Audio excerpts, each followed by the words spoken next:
Hey there, everyone. Thanks for joining me. Tonight we are doing some foundation paper piecing on the Splendid Sampler 2, one of the blocks from the Splendid Sampler 2. So, all right, you guys, thanks for joining me. My name is Alyssa Thomas from Penguin and Fish, where we make cute embroidery kits for the beginning crafter, and I'm here every weeknight at 8:30 p.m. Central Time, and it's a time that we can relax and craft together here in the evening.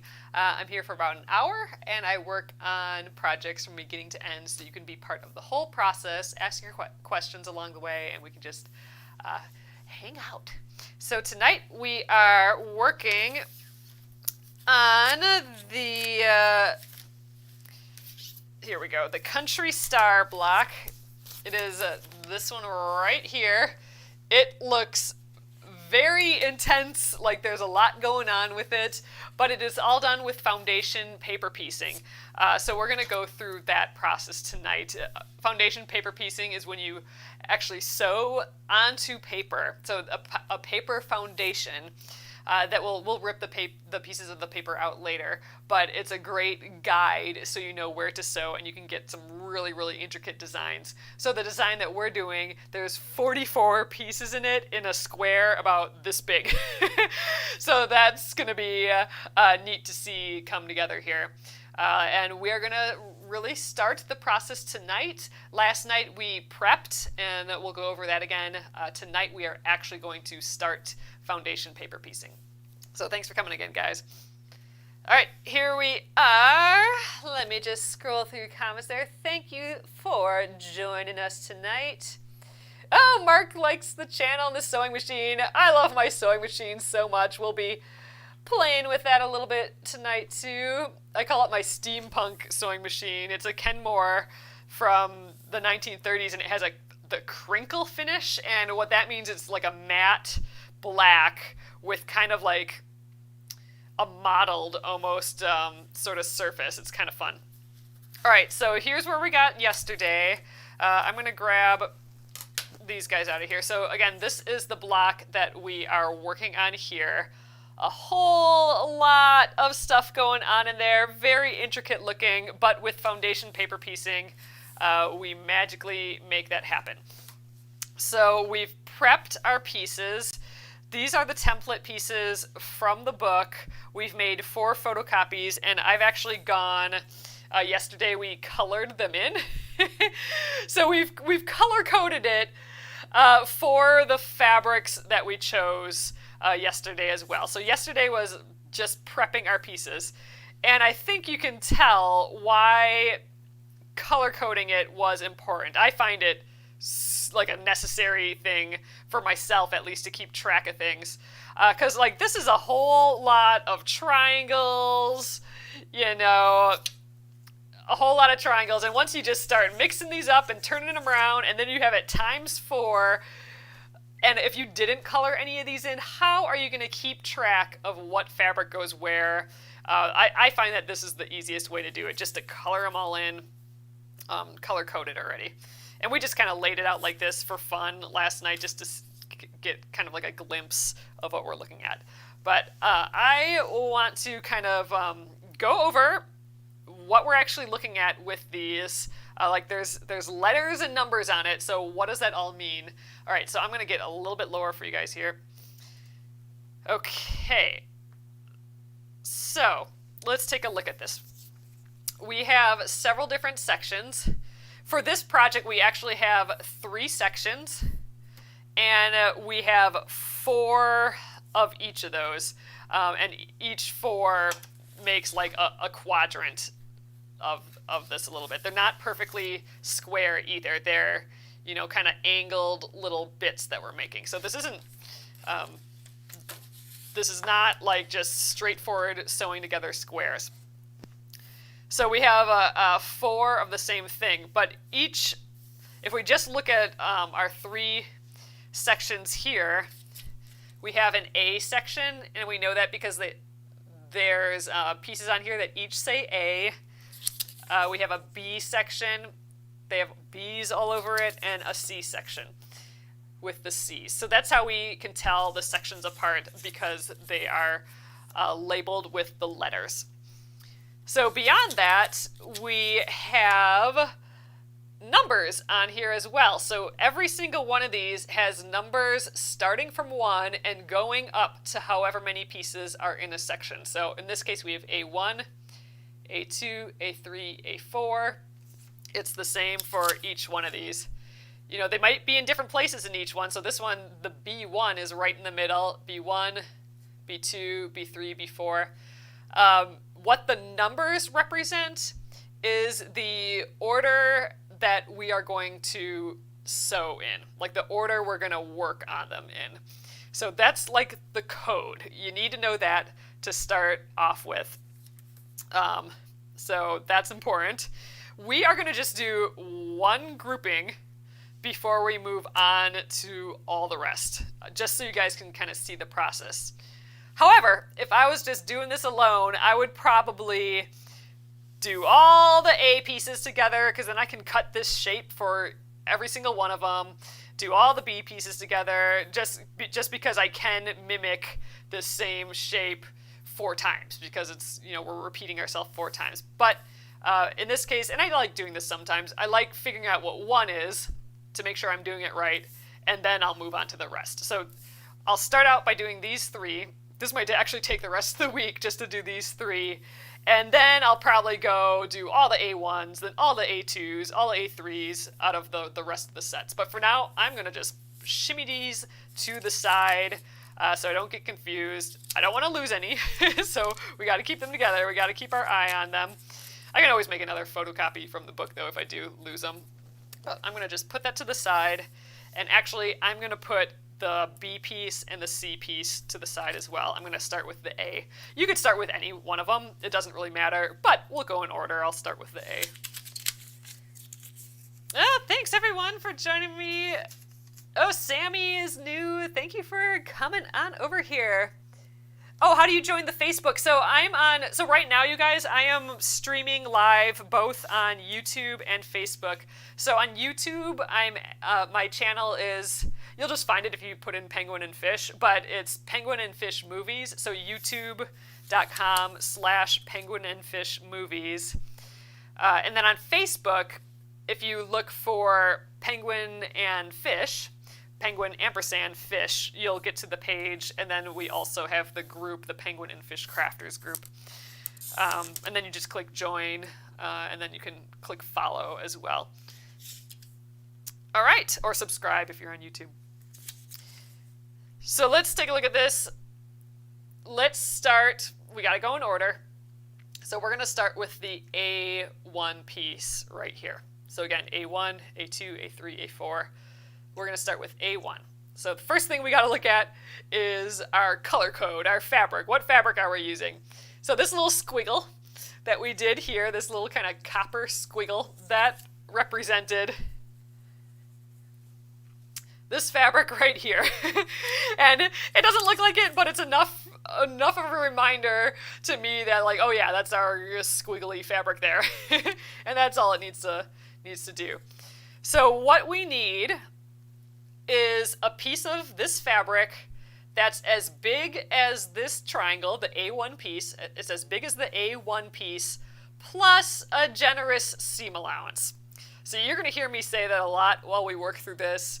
You want a hefty seam allowance because it just allows you, you're just less likely to make mistakes, I suppose. It allows you more freedom, less thinking, to have a little bit more than your 1/4 inch seam allowance. We will end up with perfect 1/4 inch seam allowances, but for now, while we work on it, we're going to do a bigger seam allowance, kind of like a 1/2 inch or so, and it can be sloppy. We don't have to be perfect either. That is part of the beauty of this.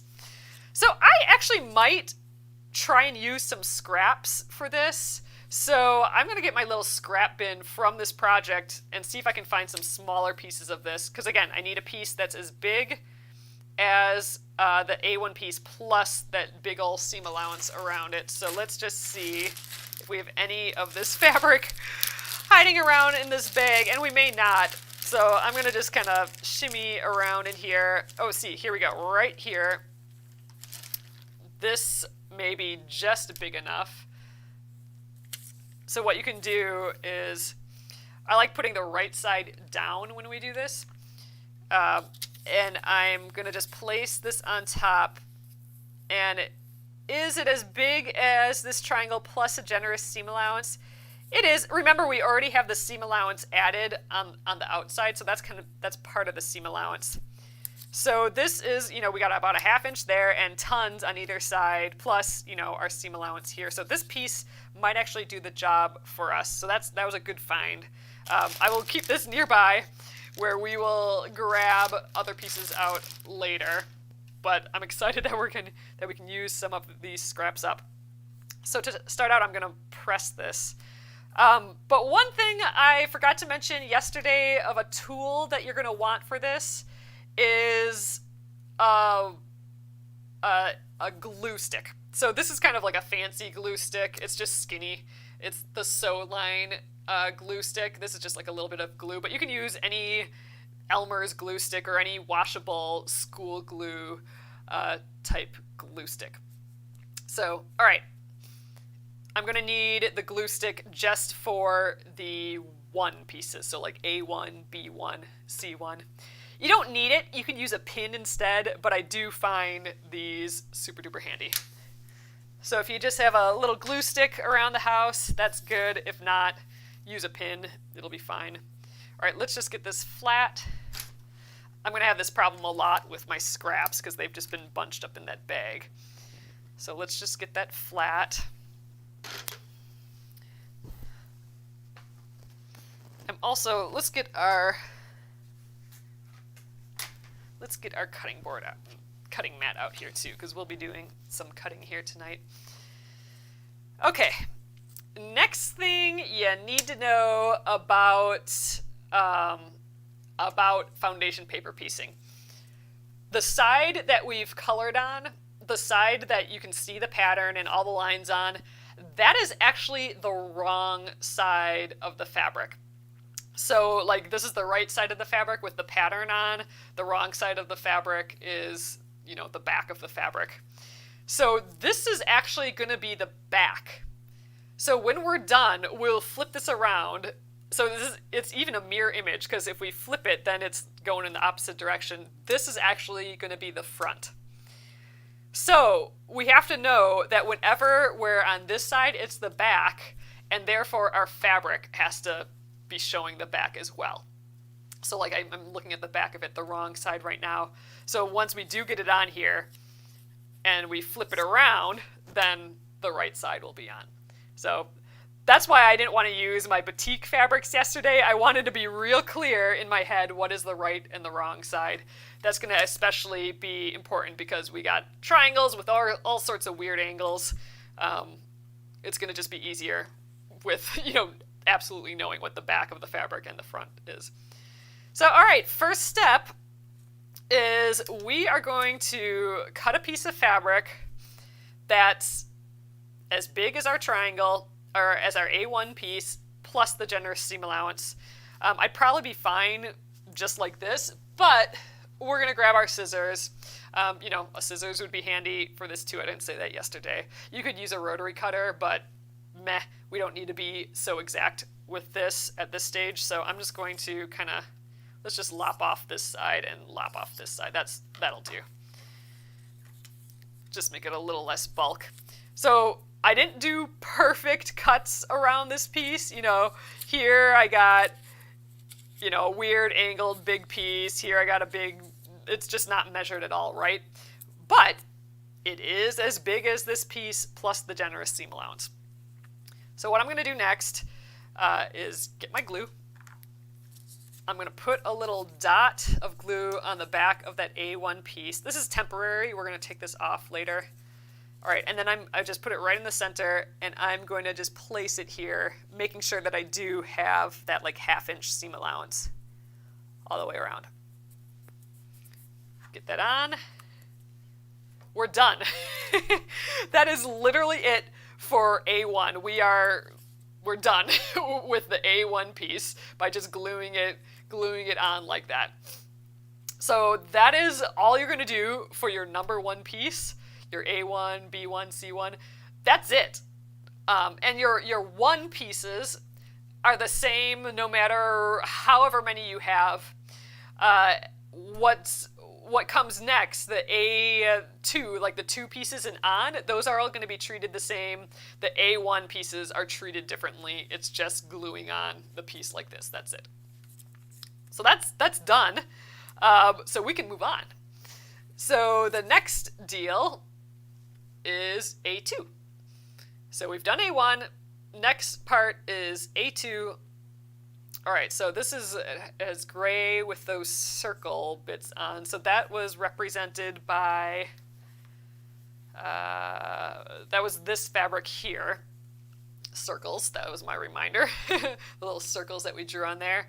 So let's see if we have a scrap of that.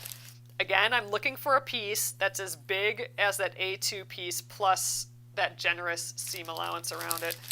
So let's just peek. What do we got in here for that circle fabric? And again, it may be nothing, but we've been working on this quilt for a while. I would like to assume that we got a little bit of everything in here. But again, maybe not. I might not have saved everything. I'm tempted to just dump this out, but ugh, that'd be kind of a mess.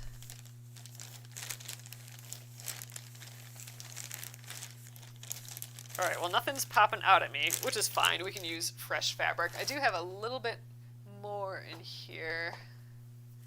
These can all go in here.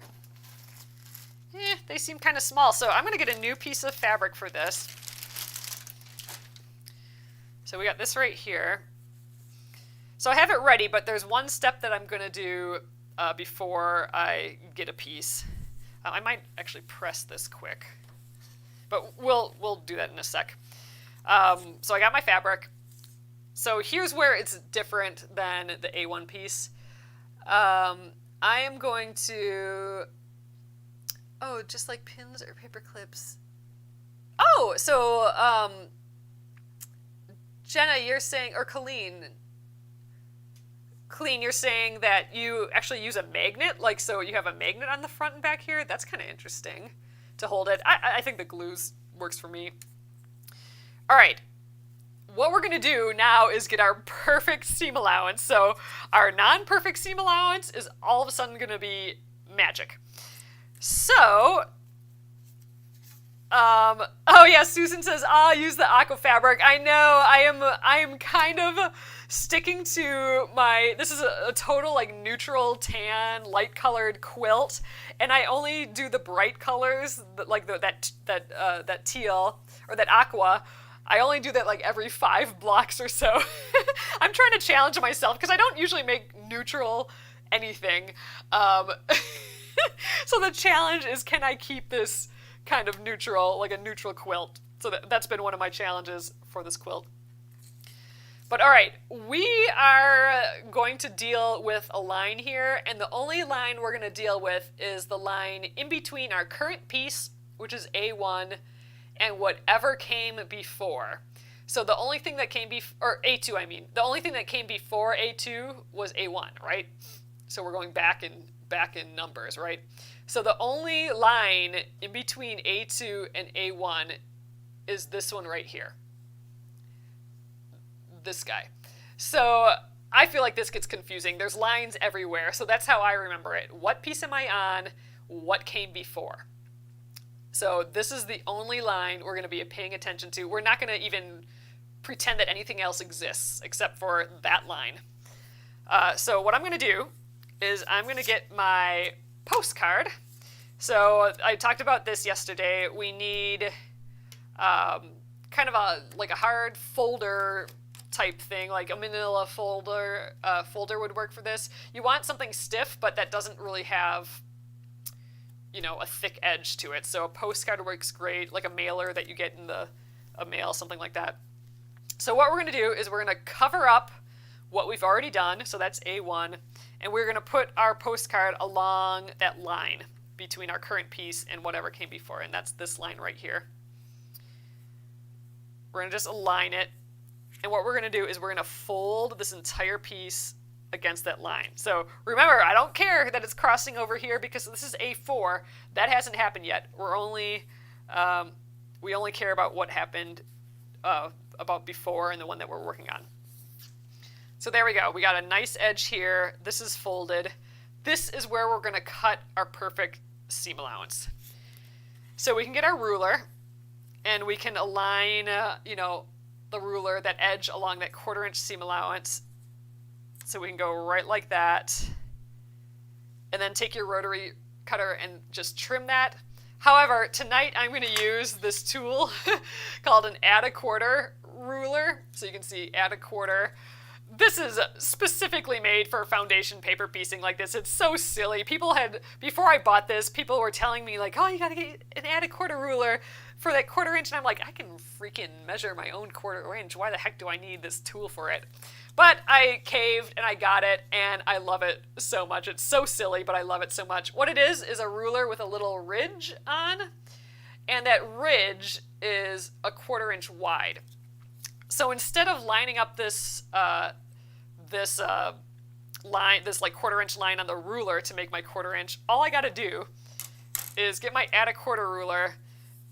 And since this has a little bit of thickness, it's a thick postcard, I can just go boop, and it'll like lock in right at the edge just because it has that dip in it.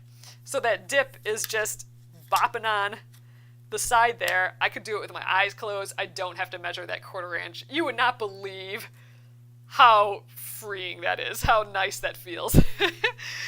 So anyway, I'm going to just use that add a quarter ruler. I'm going to get my cutting glove on still though. I'm going to get my rotary cutter and we are going to just trim that away. There. So now our blob, our crazy blob that we started out with, now has a perfect 1/4 inch seam allowance. All right, so at this point we can fold that back. There we go, our perfect cut there. And now this is where we're going to bring in our fabric here. So what I like to do is align this edge with, I think this is how I do it. It's been a while, you guys. I want to align it this way. So I kind of want to make sure that it's parallel to another straight line. So I'm just using the edge of the fabric here. You could cut a straight line if you don't have one. This is maybe even a little bit straighter. I could clean this up, but I think we'll be fine. I'm going to make sure I'm kind of parallel to that edge. And then I'm going to just lay this down on the fabric. Remember, the wrong side is up. Whenever the colored side is up here, the wrong side of the fabric has to be up here. So I need a piece of fabric that's as big as this A2 piece plus the generous seam allowance. So I'm going to scooch up a hair just so I have the generous seam allowance here. Again, I'm kind of getting that straight edge lined up with this straight edge plus the seam allowance. All right, here's the point here. Do I have a big enough seam allowance over there? Oh yeah, that's big. And then here too. So all I'm going to do, I'm going to cut my blob kind of up like so, and we're just going to come back down this way. There we go. Our blob. We're literally making blobs. There's no measuring. It's amazing. All right, so that nice cut edge that we did on here and this straight edge, those are going to match. So what we're going to do, I'm just going to put them next to each other, and then we're going to just fold them so that the right sides of the fabric are together. So we're like that. Right sides are together, and we've lined up that straight edge. So next we want to test that to see if we've placed it in the right spot, especially with triangles. Our perception, our spatial perception might not be perfect, like how it folds. So what we want to do is line up the edge, kind of place it up and down that edge where we think it should go. I think about right there. And again, with the big seam allowance, if I'm a little far off, I might be okay still. So I think it should go right there. We're gonna test now, and I'm gonna get a couple pins. I suppose that's another tool you might want on hand, is a couple pins to do your test. Okay, we're gonna flip that around with these together. So that line that we've been talking about right there, we are going to pin along that line. That's the line that we're eventually going to sew on, but we're going to fake sew right now. We're going to pretend sew by putting some pins along there. I like having two just to have like lots of points of contact. All right, there we go. We've fake sewed along our line. Now we're going to fake press. So I'm just going to flip this piece over and kind of finger press it along that pins, like the pins there. So then we're going to flip it back around, and all I need to know is, does this piece still cover our A2 piece plus a generous seam allowance? And I think we're fine here. Sometimes points, I don't get it far enough down here, but we still got our generous 1/4 inch seam allowance. You know, we got tons of seam allowance up here, so we are plenty fine exactly where we are. But you can see, if I would cut perfect 1/4 inch seam allowances beforehand, I would have to have this absolutely perfectly in place. I couldn't shift up or down at all. But with the big seam allowance, I have a little bit of leeway, and that's great. You don't really want to be wrong. You want to have the big enough seam allowance, because this is a bear to pick out if you're a little bit off. Because every time you sew into this, you're going to perforate the paper, so you may have to tape it all back together again. So it's better just to cut the bigger blobs and be okay that you're wasting tiny bits of fabric. All right, so I'm going to flip this back. We're actually ready to sew. This is placed correctly. We can just sew right into it. So we're going to head over to the sewing machine here. All right, when you're foundation paper piecing, one thing you do want to do is make your stitch length smaller. And I'm going to take off our leader here, because we don't need that either. I'm going to start with just our long threads here. So what I'm going to do first, I'm going to show you guys on my machine here.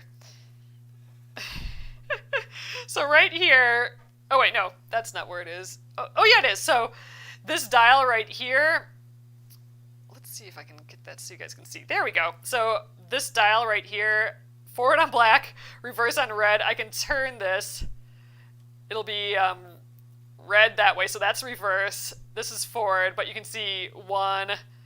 I usually sew at like 2, but I'm going to actually put it down to like 1. And that's going to just maybe like 1.5 or so. That's going to make my stitches shorter. So it's just going to adjust the stitch length a little bit. You want shorter stitches because that's going to make more little holes, so more little perforation marks, which is going to make it easier to take it off later, easier to tear. Okay, so I'm going to take at least this first pin out, and I'm holding the pieces together here. I'm going to start sewing right at the end of our A2 piece. So again, we're still concerned only with this line, and at the moment that line hits somewhere else, like it hit this line here, we don't want it to go beyond that line really. We want to start and stop right here. So I'm gonna do it like a back tack. So I'm gonna go forward and then back to kind of lock it in place, and then forward again. I'm gonna go right on that line. Whenever you hit a seam allowance, though, you can go into the seam allowance. So I'm gonna start right on that line here. I'm gonna sew along my line here and then into the seam allowance. I'll do a little back tack again, and then we're done with the sewing of this piece. So we're gonna go right here. It's looking pretty good. All right, so forward a bit, then I'll go in that reverse. And then again forward right along that line. So you don't have to worry about seam allowances. All you got to worry about is, can you sew a straight line? There we go, into the seam allowance, and then I'm going to just do that little back tack there again. This machine works awesome for foundation paper piecing. And we're going to take that out. I'm going to actually, oops, I lost the pin. I better grab that before I lose it. Don't want invisible pins on the floor.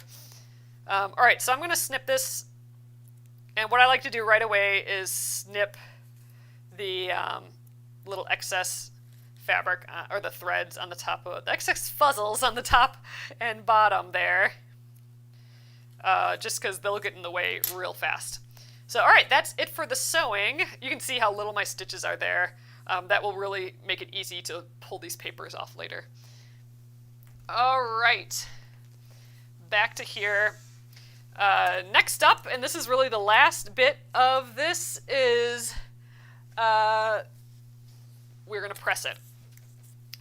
So because our stitches, didn't go further than this, that's why they're stopped right here.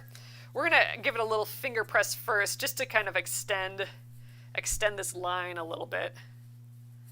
Then after that, we just give it a press.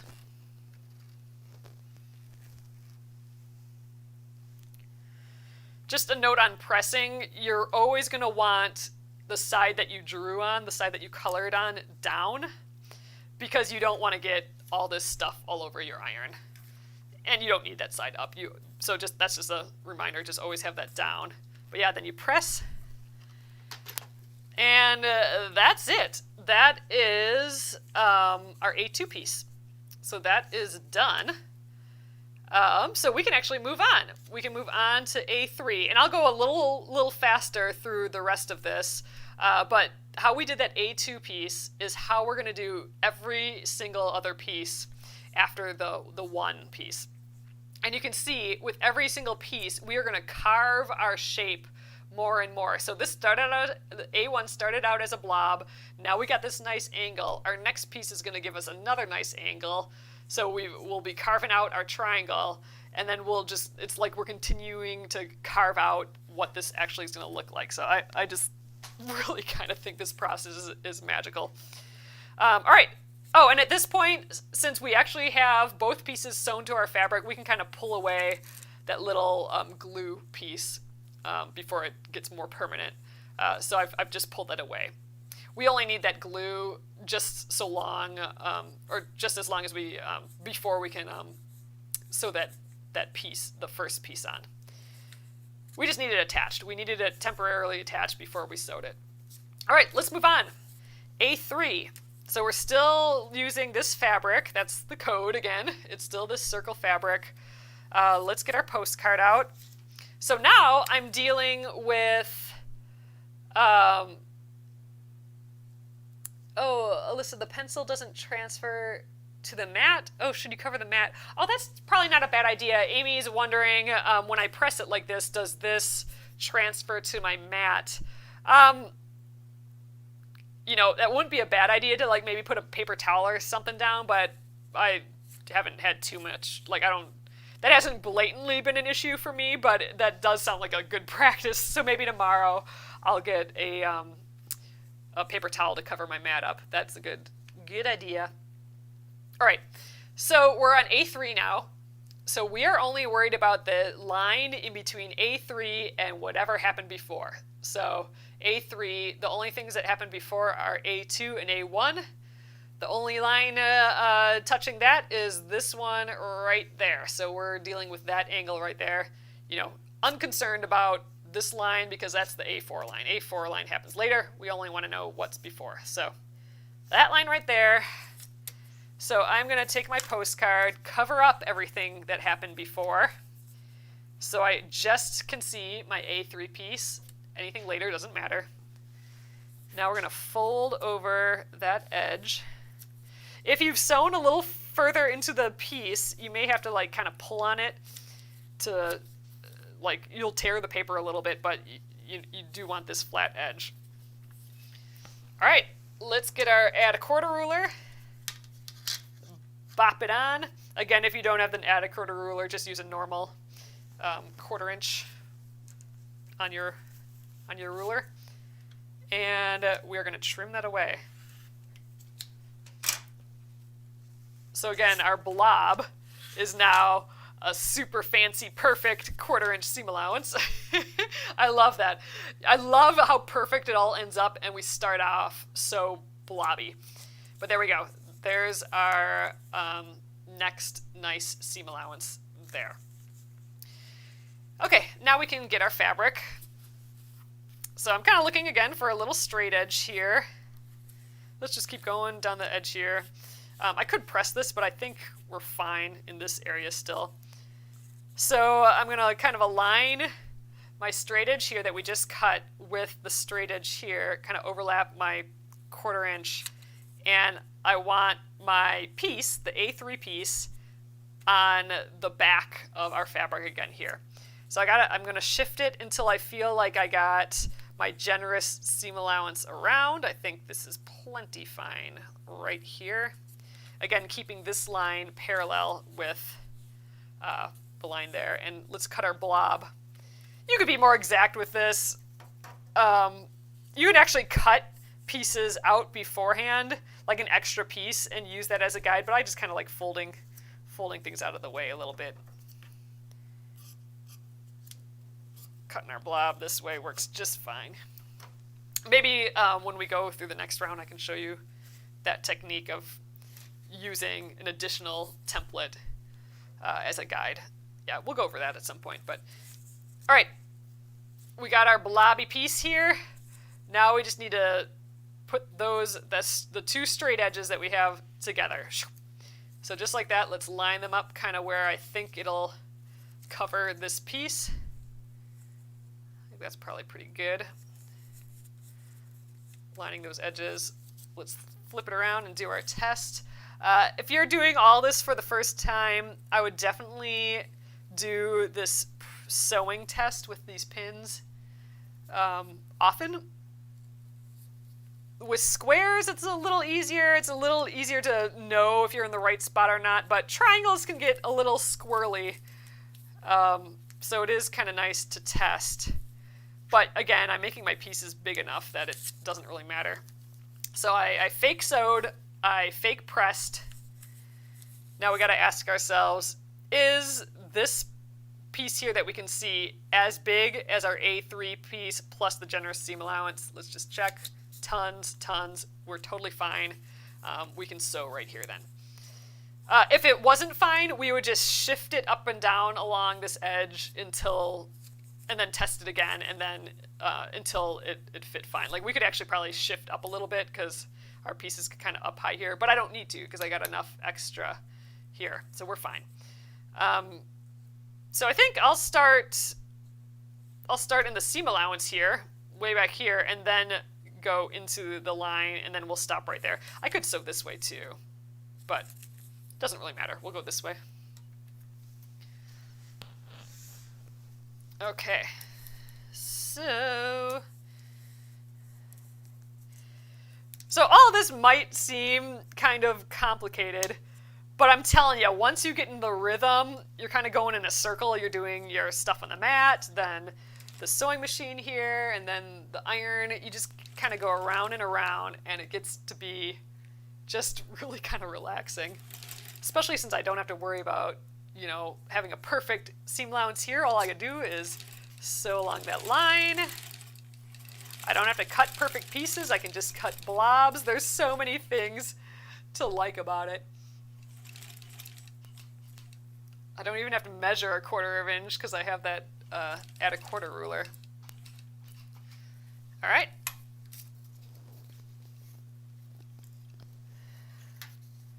Let's snip that, and right away I will snip the front and back pieces. I'm going to have fuzzles all over me here, and we'll do it on the ends as well. All right, time to press.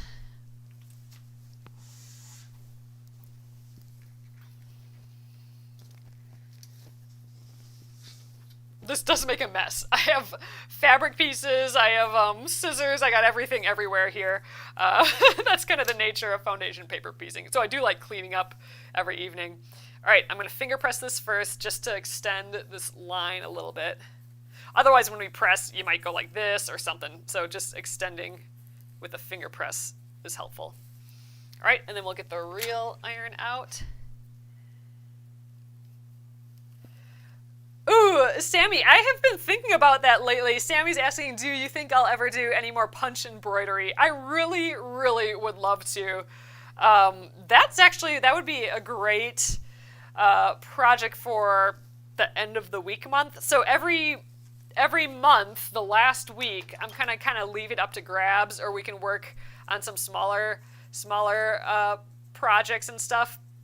And that would be a perfect thing to do again. I would like to do that. Lynn's asking or saying no starters and enders with this project. Nope, I'm not. I mean, I suppose I probably could off the edge here, but I'm not really, because I'm just trying to be really specific with where I start and end. And I do want to put that locking stitch in, which is just going forward and back once, which I don't do with the leaders and enders, but I want to do it here because I'm going to be handling this a lot, and I don't want it to start unraveling. That forward and back stitch kind of locks it in place, and I'm kind of doing that on the edge here. So that's just a security for myself to have it locked in. So I'm not using the leaders and enders with this one. But hey, we're done with that piece. A3 is done. And look, we got a pretty good looking triangle up there. Eventually we'll trim it to a 1/4 inch seam allowance all the way around, so these pieces will actually end up like this when we're done. So it's coming along here. Let's do the last piece for this one, the A4 piece. So that is, let's find the fabric. So this is that yellow fabric with the little flowers on. That would be this one, and I would think I have a scrap of that hanging out somewhere. Let's see. Oh, I got other ones with flowers. That's a different flower one. These dots are awfully close, but okay. Ooh, this is a piece. Oh, that doesn't look quite big enough. Again, you can test it by laying it with the right side down, so the wrong side up, and then placing this on top. Do I have my generous seam allowance? Actually, this actually kind of might work. Ooh, I was a little wary of this one, but we kind of just have enough for a larger seam allowance. This is on the edge. Normally I would like a little bit bigger piece than this, but I think this will do. This is kind of the fun of using up scraps. I mean, this piece this is just gonna go. That's just gonna get annoying. So let's give this a little press to make it pretty. So we do have a little like cuts and nicks out of here, so we got to make sure that it's still a decent enough piece.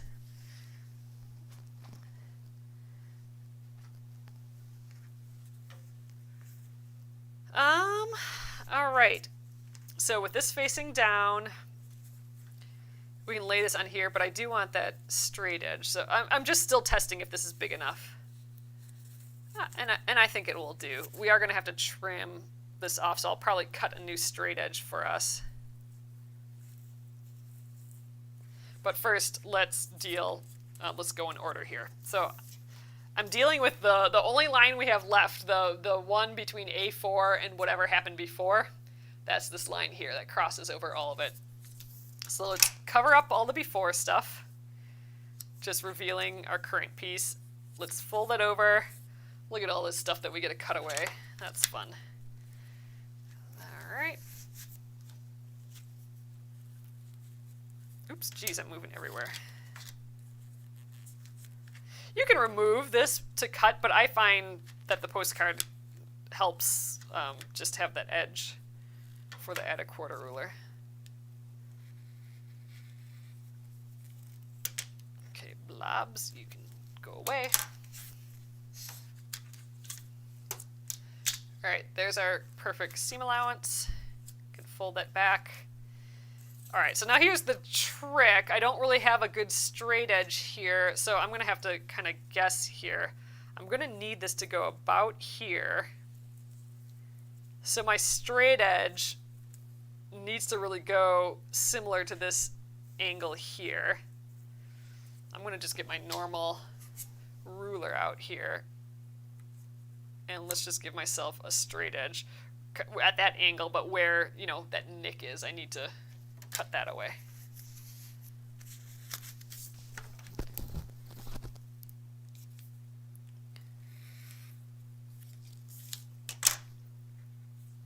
All right. So now I have that straight edge that aligns with this one. So this is going to go on here. I want it parallel to this straight edge. And I think we'll be totally fine. So let's put our edges together. We're definitely going to do a test on this because I don't have as much leeway back and forth as I did with the other pieces because it's a smaller piece. So let's match those edges, flip it around, and fake sew with our pins.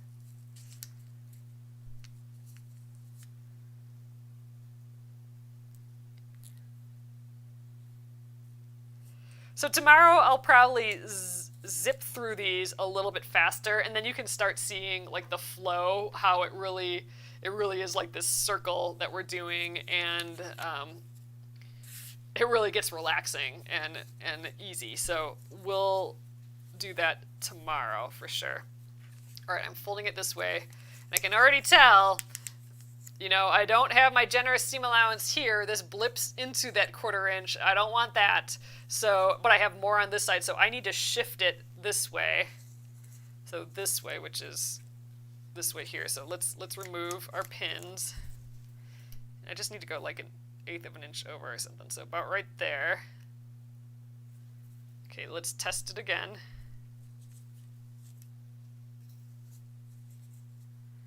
Get our pins in there again. I think I need to set this down. There we go. So I'm glad we tested. I think I went the right way. Well, we're testing, so we'll see.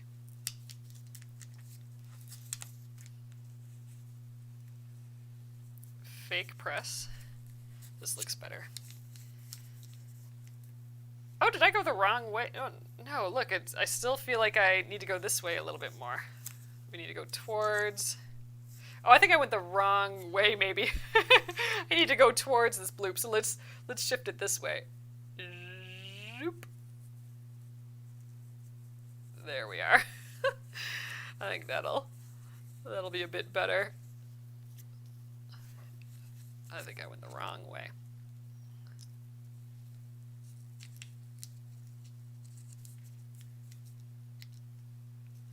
So we are handling this paper a lot. This paper ultimately is going to get thrown away. So it's fine.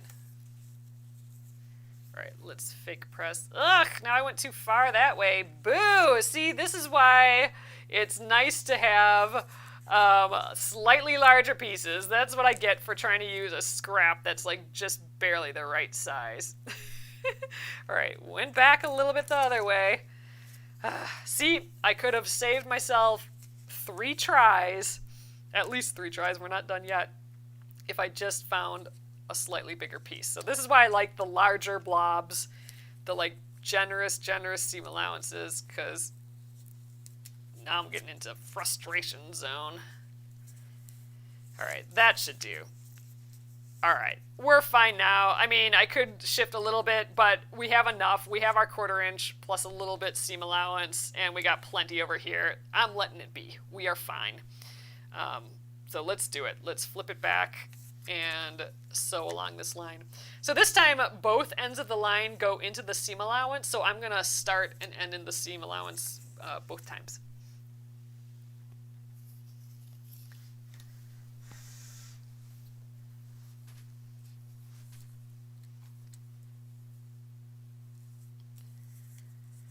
Let's get that first pin out of the way. I'm still gonna do the back tacking, the forward and back stitching. I think some of you guys were talking about that. I missed that though. If you do if you're like a paper piecer, let me know if you still do the leaders and enders, like the little fabrics on the end, or do you do the back tacking like I do? Oh, so Nolene says that she likes to fold all of her pieces before putting the fabric on. I don't do it that way because I'm afraid I'm going to tear the paper by folding it, but I probably don't really need to have that fear.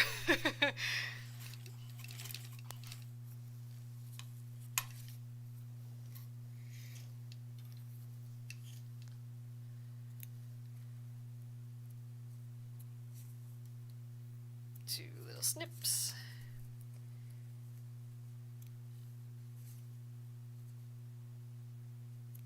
There we go. On to the pressing. Let's finger press it first.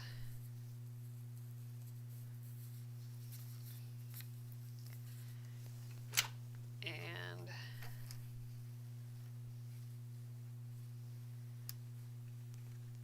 there we are.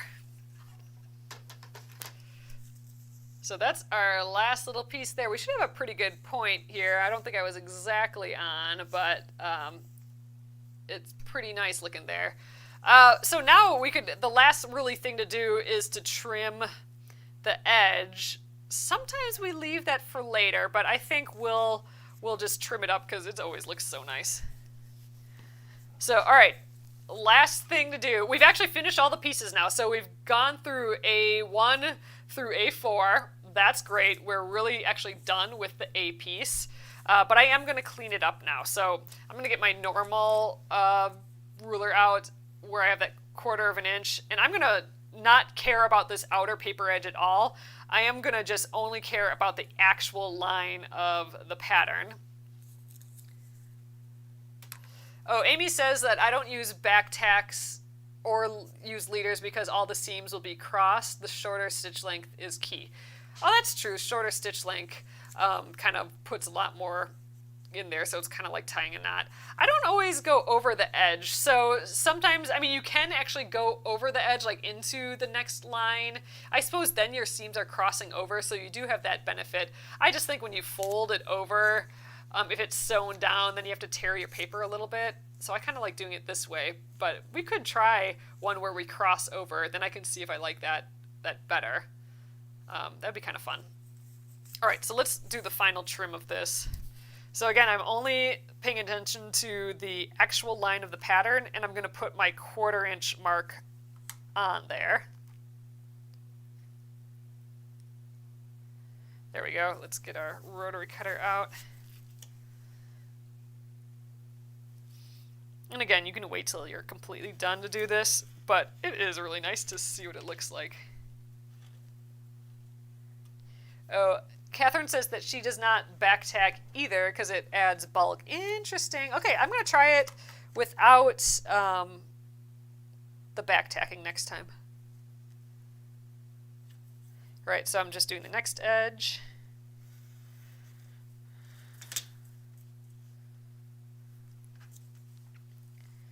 And this last one here. This is what I love. We start off with blobs, end up with something super perfect. If you end up cutting paper here, that's totally fine. We were not concerned about that outer edge. We're just concerned with the 1/4 inch from our line here. All right, and there is our first little piece here. So that's, let's look at the pattern again. That would be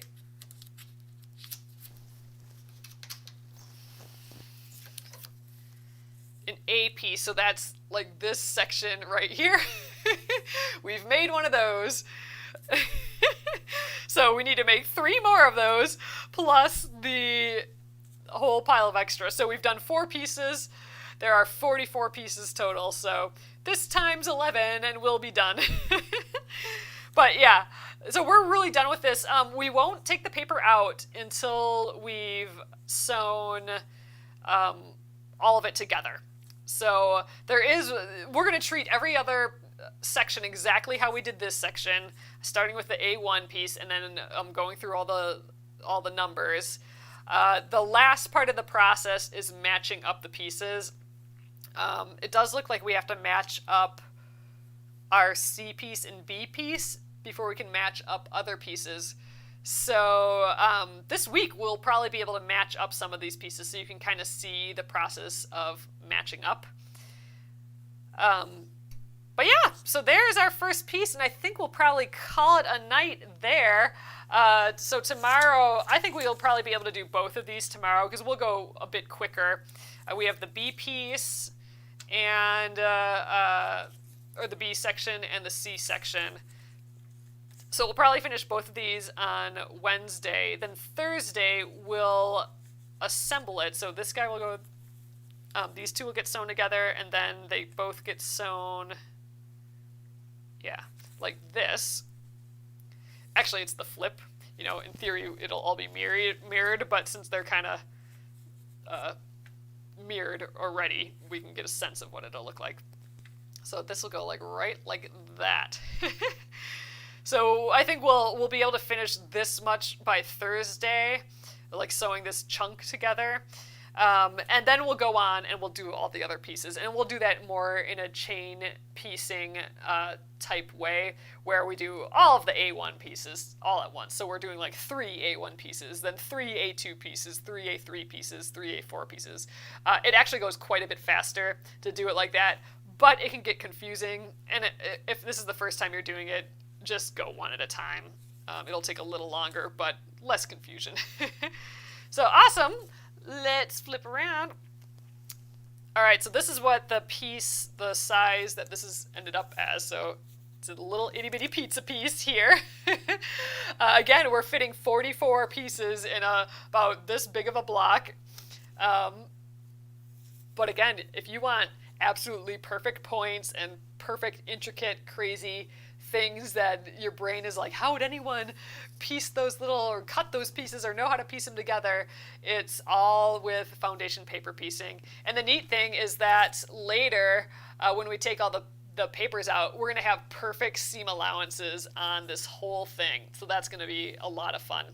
I might actually take a little bit of glue. We'll do this tomorrow, but I might take a little bit of glue and tack this down, because this is kind of a big floppy piece. I don't want to, you know, I don't want to ruin the edges. I want it to stay kind of there. So I might actually tack that down just so it stays on the paper where I want it. These I don't have to, because there's enough seams sewn into there.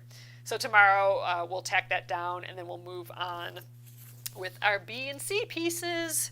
I love this though. I love this process. Tomorrow we'll just kind of get in the groove of it. Tonight, feel like for sure look back at this video again. This is the whole process right here, you know, slowly through, and then the next few nights we'll just get it jamming. We'll just go with the flow of this a little bit more. I'll still walk us through, and feel free to ask questions and stuff, but we'll just kind of get some speed up for this. So great, thank you guys again for joining me here, and like I said, I will be here tomorrow at 8:30 p.m. Central Time, and I'll be here through Friday as well. Have a great evening. I'll see you tomorrow. Good night.